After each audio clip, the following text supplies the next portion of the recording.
माननीय सदस्य श्रीमती सुप्रिया सूले जी। Stand on behalf of the NCP-SP in support of the list of supplementary demands for grants. Sir, obviously after every budget, clearly it's evident that every department states have their own issues, challenges in implementing the budgets. So clearly this list of supplementary demands is something we all support because we do understand it's the need of the hour. And I must say that compared to the last time, this time it clearly comes far more organized because the amount is much lesser than last time. So I would compliment the entire department for being, I think, either more organized or more structured or working better, whatever it is. But we're much more satisfied than what we were the last time for the demands of grants. Right now, India, clearly because of the global scenario, I do understand India is no more an insulated economy. So we do understand that every economy which is not insulated has its own challenges. And I think we really need to put all our minds, and this entire house needs to be together in what awaits India's economy in the world scenario. Because clearly a few points which everybody earlier has said that the growth has come down to 5.4, which is clearly alarming, and I'm sure the Honorable Finance Minister is also as alarmed as we are.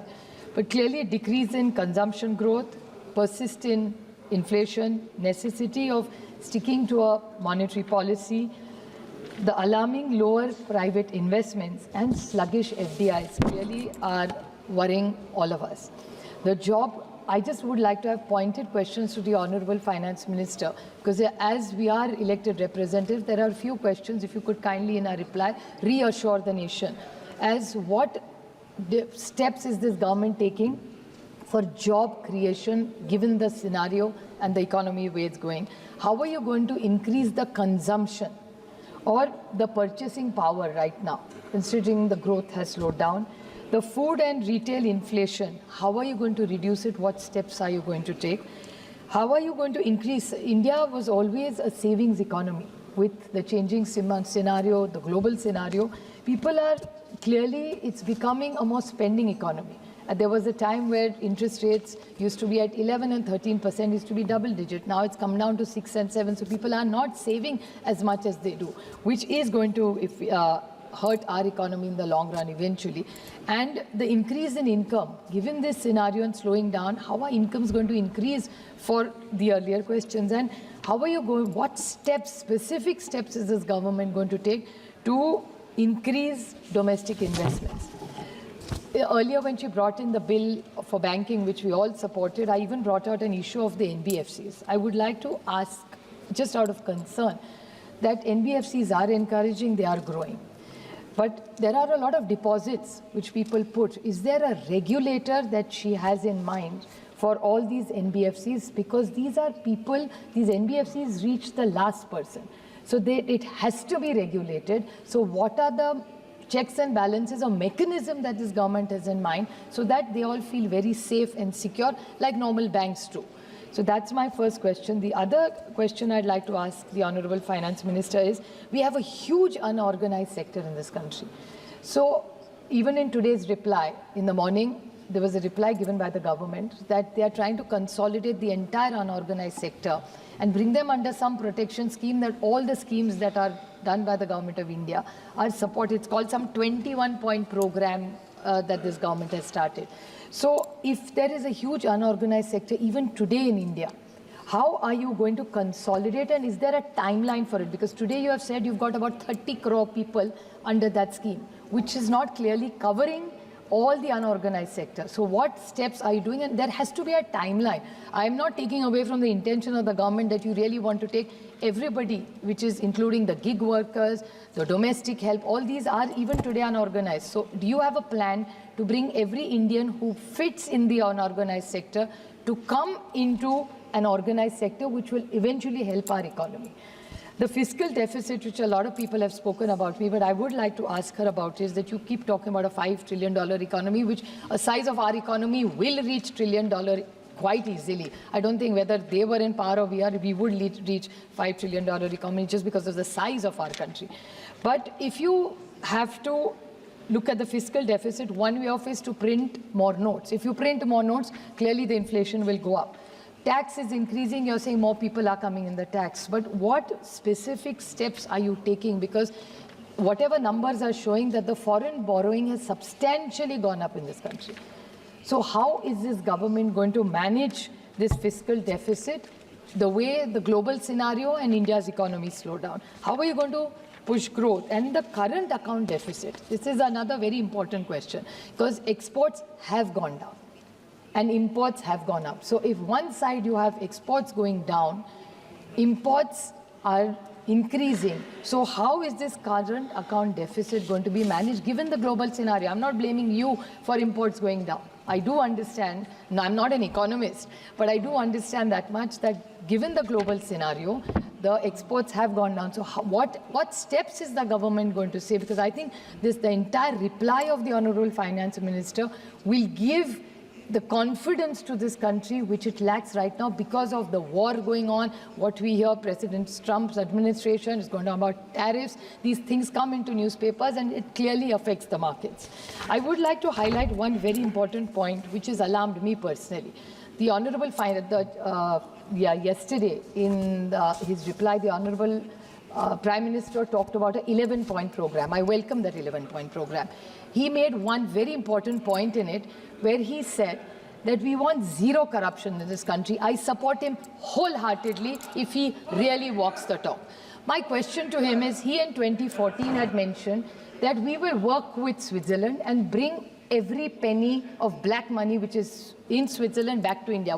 I don't want to get into that 15 crore wala. I'm not getting into that. I'm saying something 15 lakh. I want to make a more serious point in this. I'm not doing a political point here at all. My point is, in the newspapers in the last few weeks, there's an issue about taxation about Nestle. I don't care whether it's Nestle. For me, Next is as X factor, as we can call it. It's not about the company, the point I'm making. We in Switzerland had a very good relationship for decades.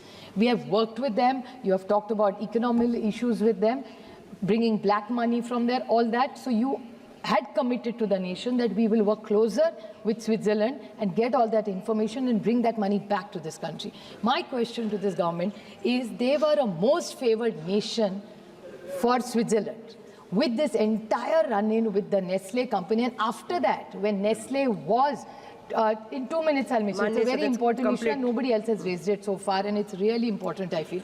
So in this Nestle issue, it's not about the company alone. The health minister has confirmed that the Nestle report does not show anything bad about the Nestle product.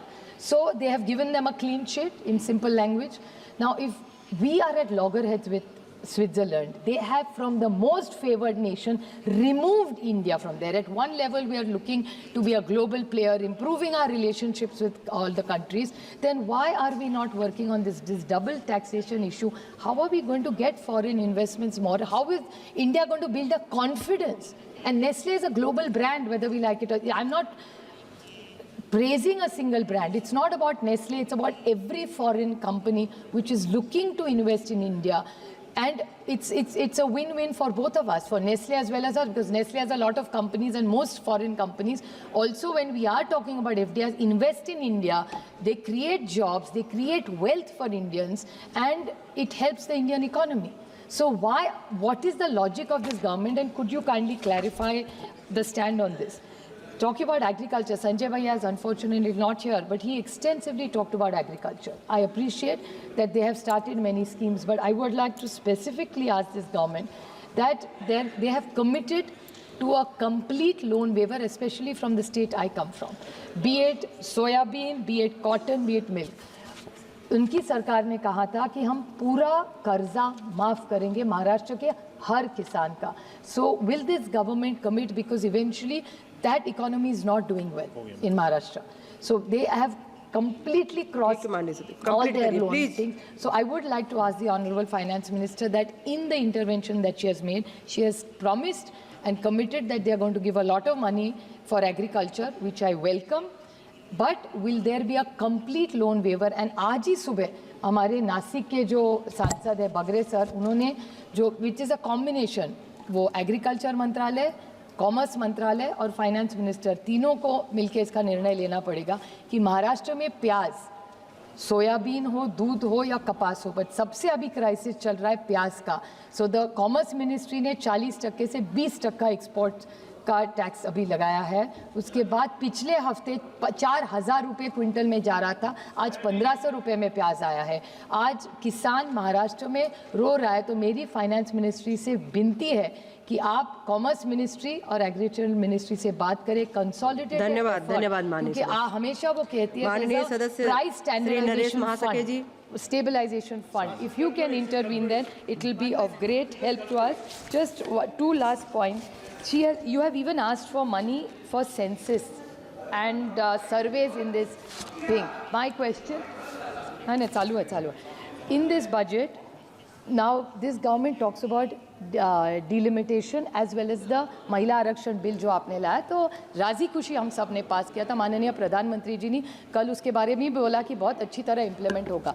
अगर वो 29 में implement होना हो, तो when will this government have this census delimitation? Our constitutions are 23 lakhs. मेरा निर्वाचन क्षेत्र आज 23 लाख। इसके बारे में अभी रेड्डी जी भी बोल रहे थे कि आज हमें 5 करोड़ रुपया मिला।